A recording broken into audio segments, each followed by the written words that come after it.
Hello and welcome back to Wireman's Whimsy. We are using the Textured Floral Bundle again this week. I've used this one in the past, but I thought I'd bring it out and try some new ideas with it. And so these are the dies. I'm just using the one. I'm using this die here. I'm also using the greetings from Sweetly Scripted, and the one I'm using is A Million Thanks. So I'm using the Million Thanks from Sweetly Scripted. And I'm going to use the Distress Tile 3D folder. So I'll just pop that there like that. And this is the card we're making. So what I did is I used the die and I cut out 3 stems from the Moody Mauve.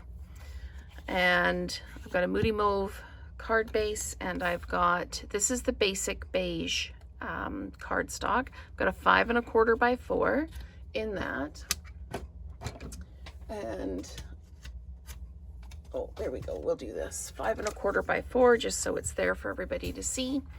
And then this is a 1/2 inch by 5 1/4. Is one of the offcuts from trimming the paper, and that's what's going to be our greeting. What I did with this one is I used my blending, my Stampin' Blends and my bone folder, and I just hit them together to scatter ink on it, but I did it after I'd put the greeting on. So this time I'm going to do it before I put the greeting on, and we'll see. Now, this is messy. I had my dies well out of the way, and you can still see splatter on them. So it gets everywhere when you smack the two together.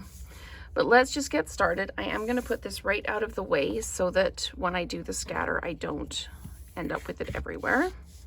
So I'm just going to take my basic beige, and I'm going to use adhesive spots or dots to attach these. You can use glue if you want. You can use just your Stampin' Seal, whatever you like. I just felt like this would be a really good time to use up some of those adhesive dots that I get in my paper pumpkin kits. So I'm just going to pop this one down right in the middle like this, and then just give it a push. Some of the leaves are loose, it doesn't matter. When you put it through the embossing folder, it kind of blends everything together so you don't end up with loose pieces. So let's just get those out of the way. And I'm just going to pop this one down next to it, kind of equal distance to the edge from the one in the middle. Okay, and we'll just take the adhesive backing off of these ones like this. See, if I try and hurry, it just goes slower. So there we go. And we're just going to pop this one down. Same kind of idea. And then I'm going to run this through the folder. So I'm just going to put it in the folder like this, then run it through, and then we'll get started. We'll do the ink splatter as well. Alrighty. So there is our card front, and you can see, yes, these pieces are still loose, but they don't seem so.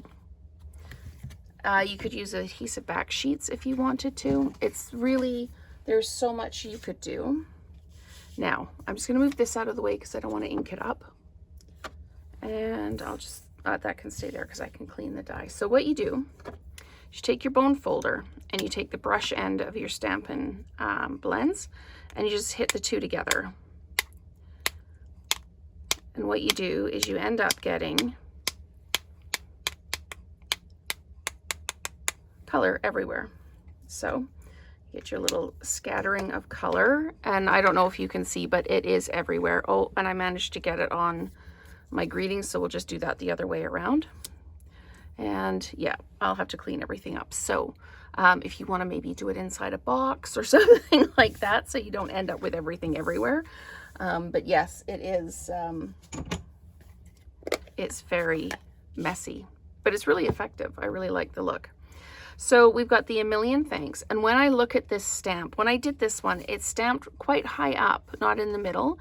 And then I realized that the stamp is, the detail is quite far up. So I'm going to just pop this down just a little bit lower than I think where it's going to be. And there, it's almost perfectly in the middle. Excellent, excellent. Okay, let's close this up. And then I'm just going to try it against this. Sometimes, yeah, sometimes when you use the folder, it kind of shrinks the paper up a little bit. So I need to, although both of these were cut to 5 1/4 by 4, this is slightly less than 5 1/4 now. So I'm just going to have to trim the edge of this one down, which we can do. I'm just going to put adhesive all the way around the edge. And I haven't put any bling on this one. I looked through my bling and there was a few options, but I kind of like the scatter on it and just plain and simple. So we're just going to pop this down, equal distance top and bottom and the side there. And then when we drop it down, it just fits perfectly. This, you could, maybe I will dimensionalize this one. I didn't dimensionalize the other one, but maybe I will with this one. We'll see. We will absolutely see. But I do have to trim that one edge off, just a tiny, tiny, tiny, tiny bit. There we go. Just so it doesn't kind of overhang the edge. And I think I'm going to put 4 on the back of this just because. Okay. And let's give them all a squish. And then peel the backing off. I put my dish just a bit too far out of reach. I didn't pull it in before I started the video, so I'll just put these down on the paper. And then we've got this, which we're just going to place kind of towards the bottom of the flowers or leaves. And then make sure we're straight. And there we go. So that is our card. Again, this one doesn't have any of the ink scatter on it, so it really kind of stands out. This one does, and it kind of blends in a little bit. This one we didn't dimensionalize, and this one we did. So you can let me know which one you prefer in the comments. So thank you so much for watching, and let's create together again soon.